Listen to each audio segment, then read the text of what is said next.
दक्षिण भारत की राजनीति में भाषा एक बड़ा मुद्दा बनता जा रहा है। ट्राई लैंग्वेज पॉलिसी पर केंद्र और तमिलनाडु सरकार आमने सामने है।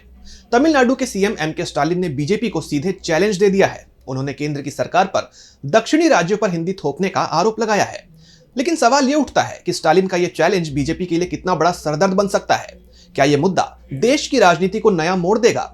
और सबसे अहम, क्या हिंदी विरोध पर दक्षिण भारत एकजुट हो रहा है?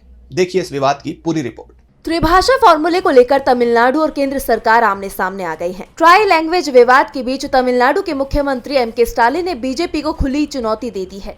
सीएम स्टालिन ने कहा कि हिम्मत है तो विधानसभा चुनाव में ट्राई लैंग्वेज का मुद्दा बनाकर दिखाएं। एलकेजी स्टूडेंट पीएचडी होल्डर को समझा रही हैं। स्टालिन ने केंद्र सरकार पर हिंदी थोपने का आरोप लगाया और कहा कि तमिलनाडु कभी भी इस जबरदस्ती को स्वीकार नहीं करेगा। ये ब्रिटिश शासन जैसा है। शिक्षा मंत्री ने तमिलनाडु को हिंदी स्वीकारने की धमकी दी। अब उन्हें इसका जवाब मिलेगा। सीएम स्टालिन ने इतिहास का जिक्र करते हुए कहा कि हर बार जब किसी ने तमिलनाडु में हिंदी थोपने की कोशिश की तो उसे हार मिली या फिर उन्हें डीएमके के साथ आना पड़ा। हिंदी थोपने से गैर हिंदी भाषी लोगों को बहुत परेशानी होती है। भारत में गैर हिंदी भाषी लोगों का ही बहुमत है।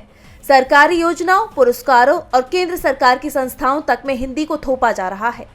लोग आते हैं और चले जाते हैं, लेकिन जब हिंदी का वर्चस्व खत्म होगा तब भी इतिहास याद रखेगा कि डीएमके ने इसके खिलाफ सबसे पहले और सबसे मजबूती से लड़ाई लड़ी थी। वहीं गृह मंत्री अमित शाह की तरफ से इसका जवाब आया है। उन्होंने कहा कि स्टालिन ने तमिल के लिए कोई बड़ा काम नहीं किया। अब देखना ये होगा कि भाषा विवाद पर सीएम स्टालिन क्या रुख अपनाते हैं। डीबी लाइव साउथ की रिपोर्ट।